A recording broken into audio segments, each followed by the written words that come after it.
Hi, Steve. How are you? Doing wonderful. How are Great. you? He's still doing wonderful. Um, that should be like our doing wonderful. That's our like That's the next line of other, clothing. yeah, Wonderful. other slogan. Yeah. Um, I'm great. Great. Anyways, this is the Stuff Summer Says podcast with Steve. Steve. We got a lot to talk about, a little bit to talk about. I don't know if this is gonna be a longer episode. I don't think this is gonna be a longer episode. We're gonna be on point tonight. I think is how we'll describe it. We are gonna talk about Penn State's win over Iowa. We'll definitely do that. Um, both from my experience, your experience, the usual recap, if you will, and then we will look ahead to this weekend's Northwestern game, and then we're gonna. I'm gonna put the pressure on air on Steve to kick off our series segment of project. I guess project would be the correct word. Okay. Uh, and then I've got an old guy, young guy that is slightly related to this evening's or this weekend's football game, and I will Okay. explain. I will explain why. Okay, Cool. you ready? Yes, sir. All right. Steve, I think there have been times on this podcast where I have said, or we have said, that was an incredible win, or this or that, or there have been certain Penn State games that I will say are a top five Penn State game for me. That was a top. That was a top five for me. Like that was one of the greatest Penn State football wins I've ever experienced for every single reason, whether it was Iowa not scoring any points or Penn State beating Iowa by possessing the ball for 45 minutes or just getting payback for 2021. It was beautiful. It was blissful. It was amazing. It just that the way that third quarter unfolded and that first drive and the energy in the stadium, and when they got that stop on the 3-and-out, you could tell that that was going to be a special quarter of Penn State football. And in my, let's narrow it to the college years on and the 12-ish years that I've really paid true attention to Penn State football. Not that I haven't been a Penn State football fan all my life. I don't think I can ever remember a more consistently well played, better quarter of football. It was dominating in every aspect. Um, and it was the perfect way to cap off a crummy weather day, but it was a fine weather day, and the whiteout was incredible. It was beautiful. It really was, and that is both kind of with a touch of irony and also not with a touch of irony. That is my 10-second view on Penn State's win. That was the third quarter, right? Yeah, the Okay. third quarter. Yes. So one of my traditions is I'll text listener of the podcast, Russ, the word snowballs. When the snowball's at the Mm, top of the hill and things are going to mhm, start rolling down. I texted snowballs when the punt hit the back of the Iowa people mm, in what was that, the first quarter? Like, yeah. because that's when I knew it was over. Like when they got that turnover there, I didn't think Iowa was going to score again. I just didn't. I know that's early. I know that's stupid and easy to say it now, but that's when I sent the text and it was, you said beautiful and blissful. I got two B's. It was a boring beatdown, not in a bad way. It was just so workmanlike and dominant that it was almost, there's just nothing going to happen from that team wearing white tonight. And it just didn't. That was the thing that I took away from it too. Is it was so precise and so just procedural. Like it was you did everything you were supposed to do on offense. You did it the exact way you were supposed to do it. And on defense, you played. That was the best game for the Penn State's defense, I think, by far this season. And I think really the first time that the defense has truly looked the way it's supposed to look. And I don't know. I guess they looked a little bit that way, Illinois. And I guess really one play outside of one play against Delaware type thing. Um, but yeah, it was so patient of a game. I think was the bet is what it felt like. It was, you could tell Penn State had the momentum going into the locker room, and I haven't done the deep dive on the numbers yet, but I'm wondering, is this Penn State football team better in the second half than they are in the first half, in the same way the 2016 team was like notoriously known for being a second half team. There's something about the adjustments that Penn State is made outside of the locker room. I don't know enough about the X's and O's to pick up on that, but you could just tell that when this team can be special when it clicks the way it clicked on Saturday night. And I think the thing that has to be infuriating for Iowa fans, I mean, they're going to have a lot of infuriation the rest of the season. But the thing that had to be infuriating a little bit was if they were going to have a chance to win, they were going to do it with the tight end in the running game and some precise passing. And Penn State said, "Here, let me show you really how to do that. We'll just do that to you." And they did. And the defense is supposed to be really good at Iowa, and our defense was like, "Well, we're just better. So let's show you how that's done too." So I think in all those ways, because for the next couple of weeks, Penn State's going to win the next two games, right? So it's just a matter of keeping people healthy.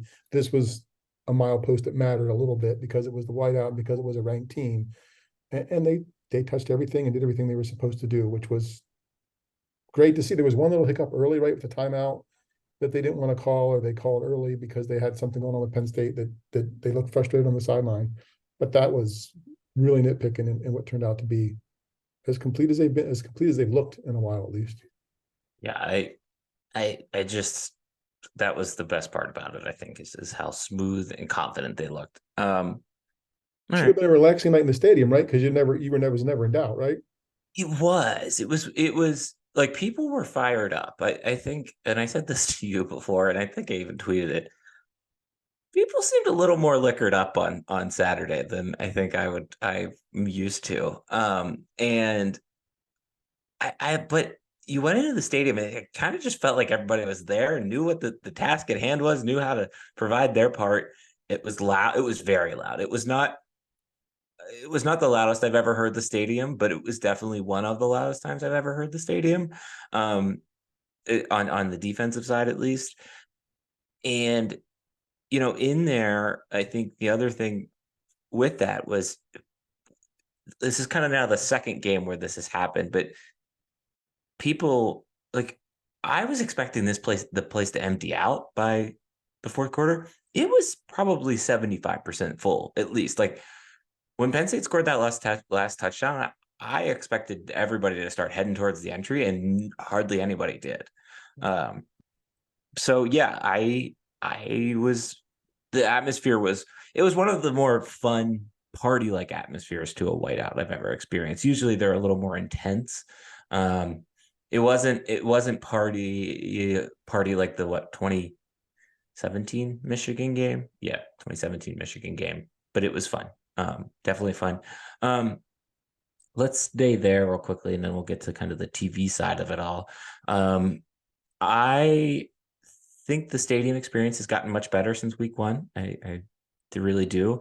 I enjoy hearing Rodney. I think the third down thing that he started to do, kind of like rolling the R, is good.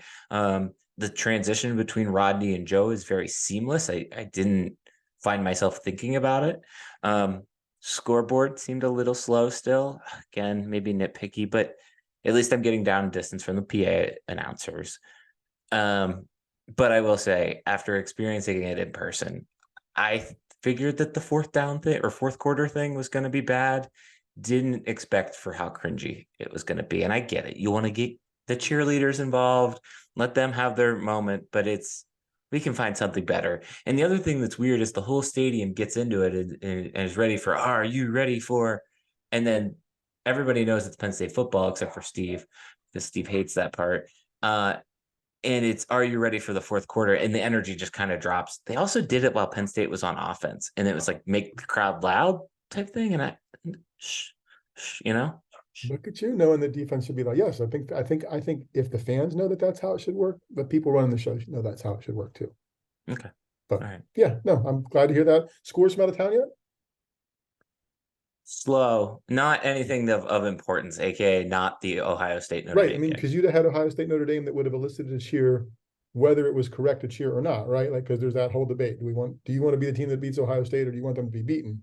Right. But it would have at least gotten the crowd together and into something. So I do want to say two food related things, because I know I've harped on the food, and I pregame. This is not an ad. None of this is an ad, but pregame out on what would it be, Curtin. They have those little like booths that the university sets up.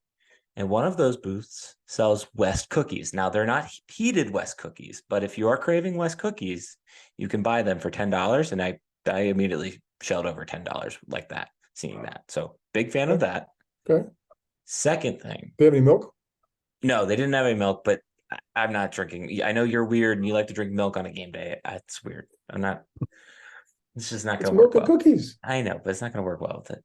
Second thing, the We Are In is charging $14 for cheesesteaks. They should be charging $100 for cheesesteaks because they are that good. They are.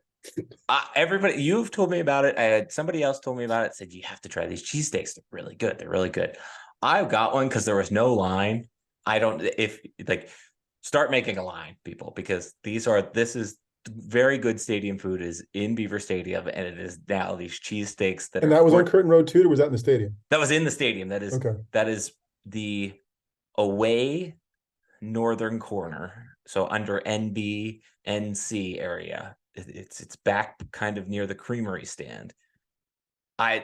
So wait, I just want to make sure I heard this right. The We Are In is charging $14 for cheesesteaks, and they should be charging $100, and you'd still pay.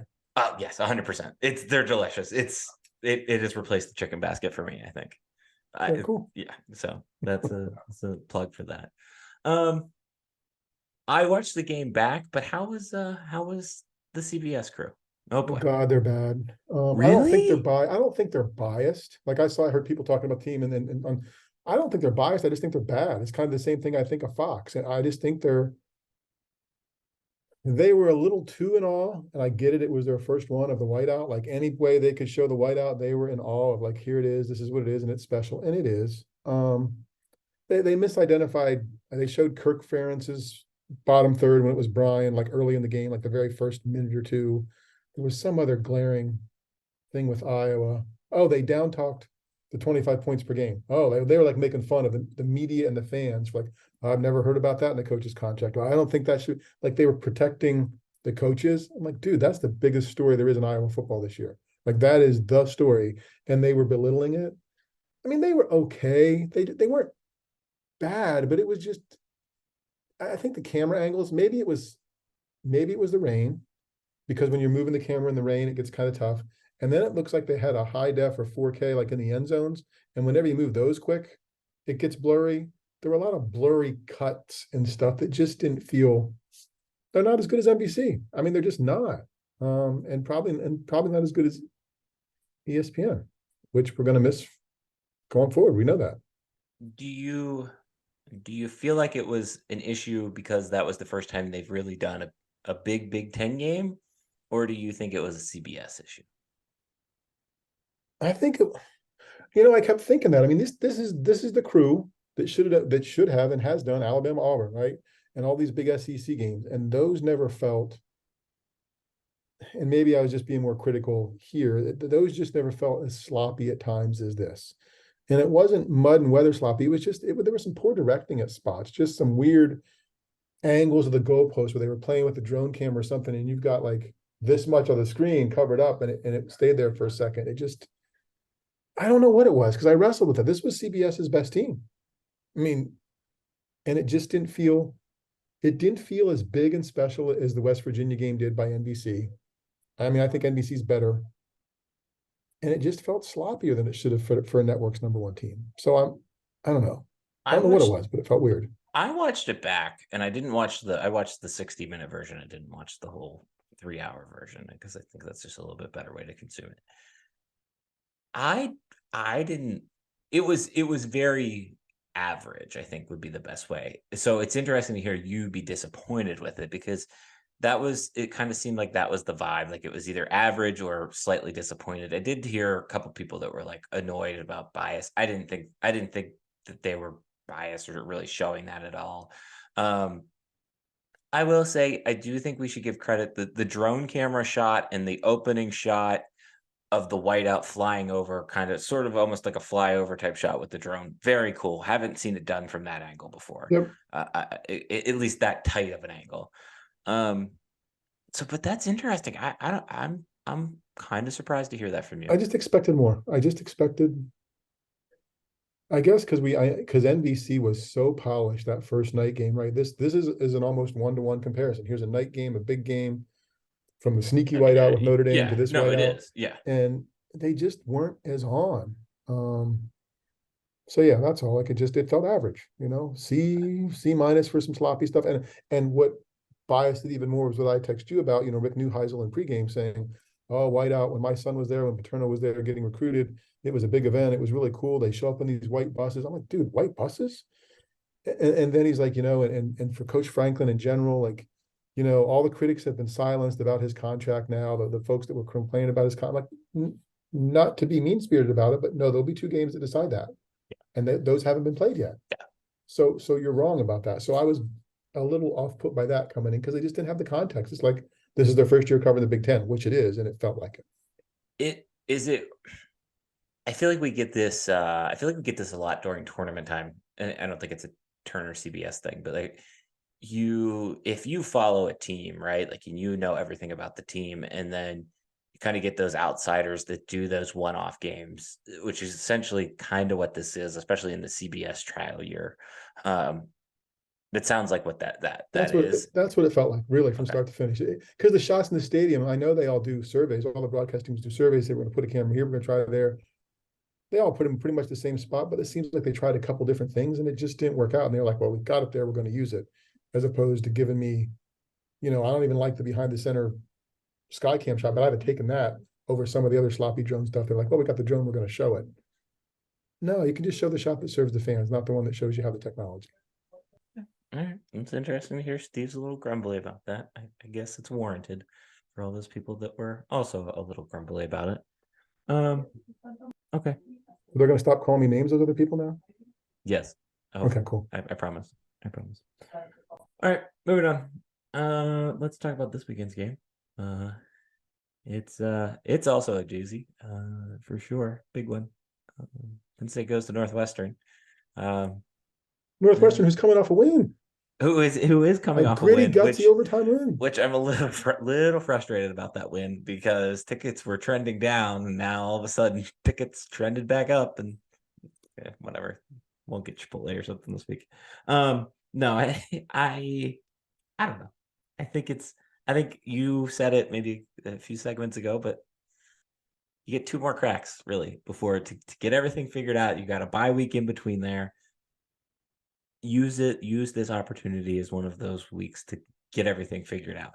Figure out how you are going to get the job done the way you need to get the job done. I think the thing that I'm noticing about this Penn State football team this year is it's going to sound like they're playing down, but they're not playing down. They're playing too much better. So I'm interested to see how that works in, because I think you had to. Delaware is a good example of not necessarily having to do that. Northwestern should be another example of not really having necessarily to do that. So figuring that out, but then also making the most of the opportunity, whether it's some of the trick plays, which there were a couple weird trick plays on Saturday night. Figuring out those. I will say my one hot take right now about Penn State football is let's pick a running back. I get we want to make everybody happy, but it seems like Katron is better when you let him get steam. So let him get steam, and they did that. Nick Singleton didn't come in until like 8 minutes into the first quarter on Saturday night. And if Nick Singleton is better, let him go. Like just So which one do you want? Quit. I like Katron better. I just think he's a better running back in terms of the style that Penn State is playing to right now. Do I think Nicholas Singleton is probably the better athlete? Yes. But I don't know. I just pick a running back. It may be just nitpicky and me looking for something to grumble about, but that's my hot take right now. Well, I think as nitpick, it's funny as you were talking about being complete. I'm thinking about what's the question, what are the questions are going to be asked at the news conferences this week, right? Because first week after West Virginia, it was the first week, right? And he's like, well, you didn't use your tight ends. Well, we didn't need to use it. I mean, that's the kind of stuff when you listen to the coach, like, and I'm often not a coach defender, no matter who the coach is, I'm on the media side, but like when it gets like this, when a team is good, what is there to ask about? Oh, well, did you like the split between the running backs? How's your offensive line? Now the offensive line, I think, still a little area Steve, they for were very concern. good on Saturday. So I They know, didn't allow a sack. and that's as low as it gets. That's what I'm saying. Like Okay. that's right, exactly. I had people telling me, "Oh my God, I don't know." Dude, 2 first downs. Stop it. Like it just, no, there's not much at this point, unless something goes really off the tracks in the next 2 weeks. And they looked much better than Ohio State did against Notre Dame. I mean, I I, appreciate Notre Dame's better, but Ohio State's line didn't look good. The best Ohio State looked was on its final drive, and that was made possible by, a poor coaching decision and or a play that just didn't work correctly for Notre Dame that opened the door. that seems to be the general pulse on that game. Is Notre Dame might not be as good as we thought, and Ohio State might not be as good as we thought. And I guess apparently that might have been the pulse a little bit for the first half, at least on the Michigan game as well. So Yeah, I mean, I think that the pulse is changing nationally, right? At Penn State saying, "Oh, they might be the best team there," and we'll know, and we'll start to get a sense of that in three games from now. um, the one thing I do want to say is I think this will probably be the last time Penn State plays in the current iteration of Ryan Field. Just and this will segue nicely into our next segment, but it's the worst stadium in the Big Ten. But there's this weird part of me this It's week that's like, quaint. yes, I'm like, I'm gonna miss it. I'm gonna Yes, miss this shithole. I think is the best yes, way to say it. yeah. If you haven't been, the entire other side of the stadium is bleachers, is high school bleachers. I guarantee you, your high school football stadium, wherever you live, if you listen to this podcast, is nicer. I know for a fact in Texas, there are at least 4 stadiums that are significantly nicer. They don't have bathrooms on that side of the stadium, so you have to go to a porta potty. But it's just like little quirks like that make college football fun, you know? It's a quaint. It is the only thing. It's not. We're not going there. We thought we were going to make the trip this weekend. We're not. But I will miss the quaintness of that stadium and deep dish pizza almost equally. Well, the pizza probably more. But yeah, it's a quick because it's not the big time vibey, all the Mm-mm. money out of you, whatever else, which is why they struggle. But still, it's got some character. Yeah. I just wanted to add that in. I will have some deep dish pizza for you. That is the first thing we are doing when we get off the plane on Thursday. It's a wise decision. I love deep dish. Do you have a preference on where you go, or are you just give me? Lou Malnati's has been the place that's been the best. I know it's not the one Well, so you we like the we best, go to Giordano's, right? and I don't know. So there's a family, not a family actual connection, but there Anna's family relatives have that last name, so I think that's why we prefer that place. We haven't been to Lou's. Maybe we will venture to Lou's, though. I think Yeah, I might mean, be you really time. can't go wrong, but it's just good. Okay. All right. Um. All right, Steve. I'm gonna set up the segment, and you take it where you want to go. It's your canvas, poster, whatever. Okay. Okay, okay. Uh-oh. All right. You're gonna write about your favorite road trips this week. It sounds like you're thinking about it. You might be I right. am now. Okay. It's a You are segment. It's now. my poster. It's All my, right. yeah, Your canvas. my canvas. So let's dive into that. What are some of Steve's favorite road trips and why? And are you gonna say specifically a school? Are you gonna say Penn State and Auburn 2022? Or, I'm going to start with the city first, just because we okay. went there, Chicago. I mean, Yes. it's a big city. You still get the college vibe on campus in Evanston. I mean, not still in the city school. Ryan Field's part of it. Deep Dish Pizza is part of it. The architectural tour on the boat trip is part of it. I love that Steve does the architectural tour on the boat trip. Well, he had to remember because he blew his last trip there because he booked the wrong time for the airplane. Yes, yes. So you've Um, made the most of it, is what yeah, it so sounds. Chicago's good. Notre Dame was probably our first road trip, big road trip, and that was good because it was our first. That's where we learned about cornhole years ago. Like Yeah. what's this cool game? And then we brought it back and started doing it ourselves. So that one. And then we've been blessed. We did Alabama, 10 years ago now, 2010 or 11, when it was miserable hot down there with Coach Paterno and whatever else. And people were so kind and polite. I mean, they were going to kick our rear ends, but the kids were kind. It was nice. It was like stepping into a bad movie where we go into the bar with the red door and we're the only people and the music like stops. We're the only people in blue and white. And all the Alabama kids look at us and it's like, we're like, oh, Penn State people, how y'all doing? What's going on? And that was just Were they great. nicer than Auburn people? Who was nicer? Because they're the Auburn people were the nicest It's people on the close because planet. as you were talking about this, I was trying to give you three to keep it brief. So Notre Dame, Alabama, and I think Auburn's slightly nicer. Both RV trips with Alabama and Auburn, but the RV trip for no, Alabama was a flight. Sorry, Auburn was an RV trip for a couple days, so that added to it. Um, but Auburn had the musical rumble strips, which was cool. You do love those. I do love Yes. those. Toomer's Corner. Every time I go over Rumble Strip now, I think of Steve. There you go. Toomer's Corner with the regular lemonade was almost as cool as the Yellow Hammers. And I think what tips the scale for Auburn, and it is the polite thing, it is the guy who had the RV and was having like the bachelor party in the parking lot. And the neighbors, the Penn State neighbors came back, and one of their family members was at the hospital, and he unhooked his truck from the hitch of the trailer and threw his keys at him and said, "Y'all go take care of your family members. Come back when you're done." That might have been the trip that might have been what weighted it in terms of that. Oh, and peppermint patty shots were introduced to us. Shots, yes. At Auburn. So Auburn's just ahead of Alabama. Auburn is up there. I think that one in particular, the niceness of the people, the highlight of that whole thing was we walk around the corner and these people go, "Y'all want some Jello shots?" I think I've told this story before, and we're like, "Sure, yes, please." They're like, "Don't worry, they ain't too strong. Ain't too strong. We got to get up for church in the morning." So there was that. They were the nicest people. It was cool to experience the SEC like on campus tailgate thing. I had never experienced that before, so it was neat to. So that one is up there for me.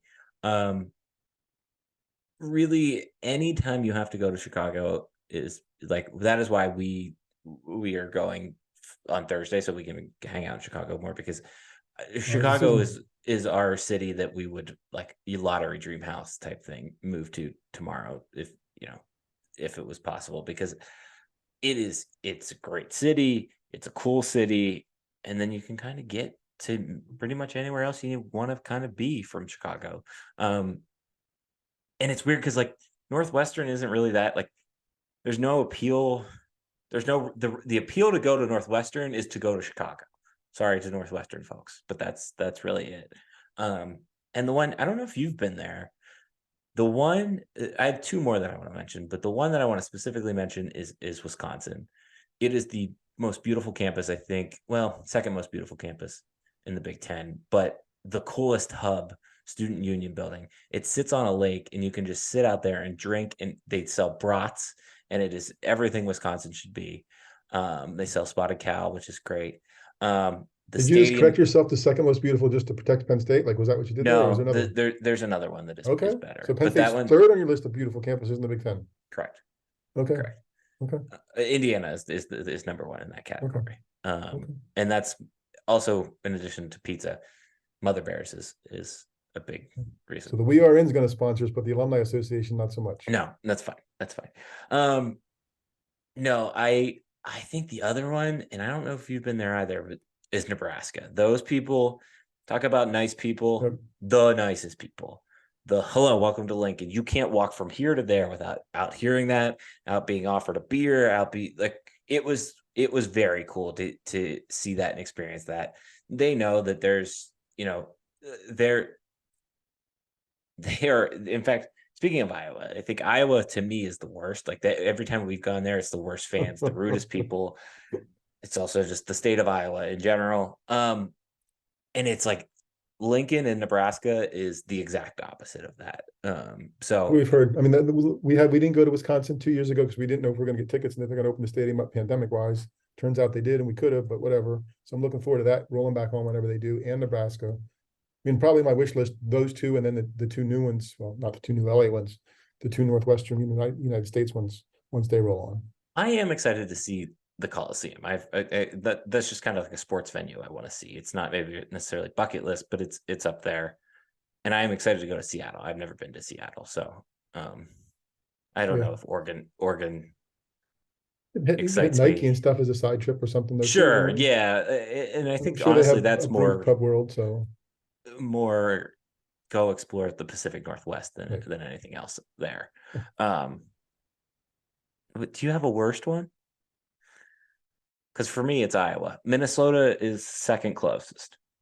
We had a good time in Minnesota. We've been there. Really cold when we were there. Was it outside or yeah? Was it okay? No. Yes, outside.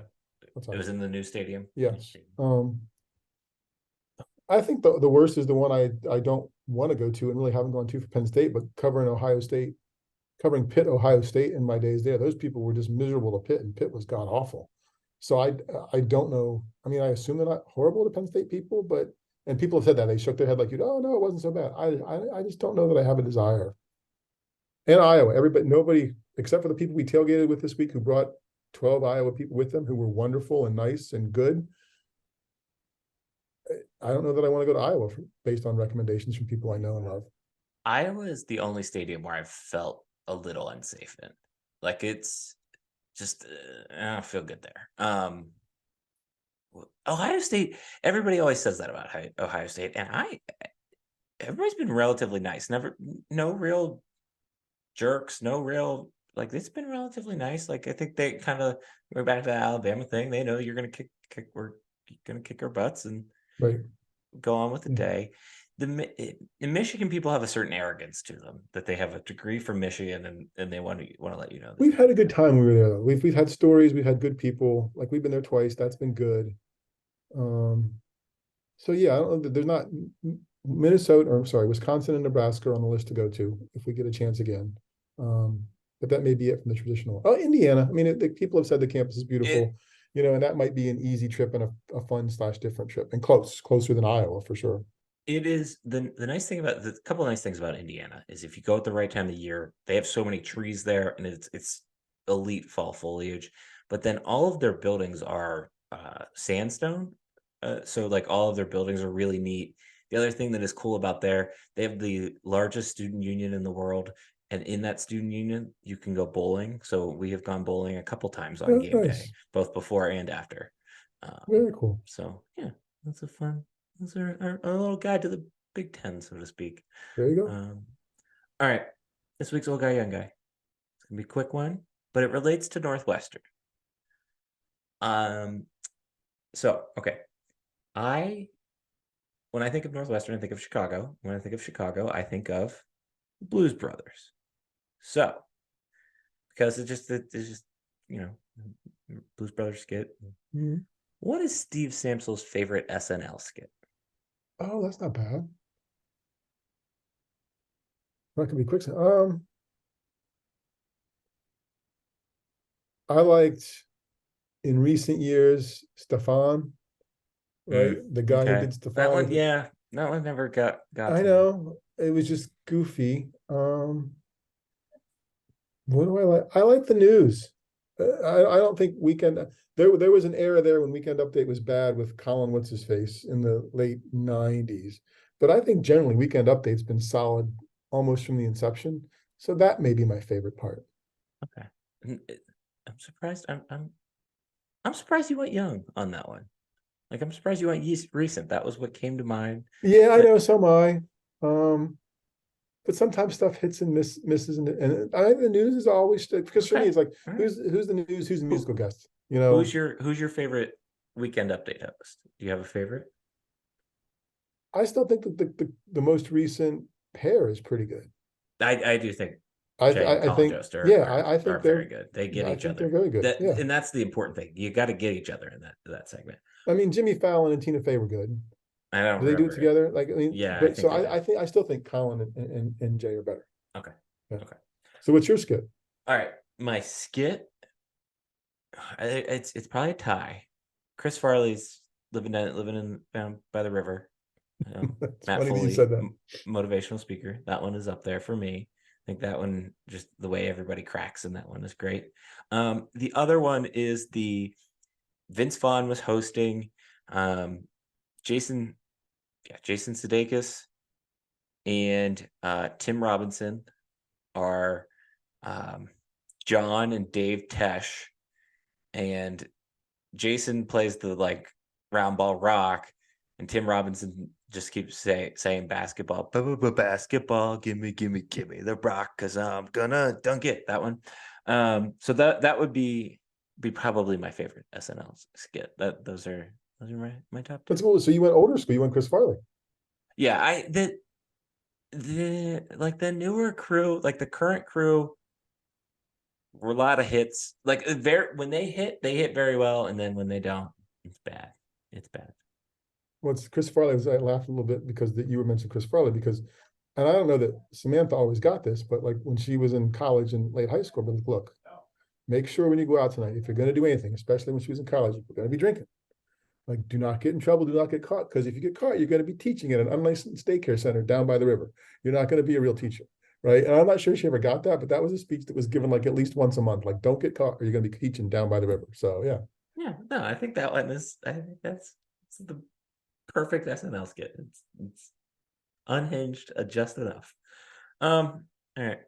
This podcast has been unhinged just enough.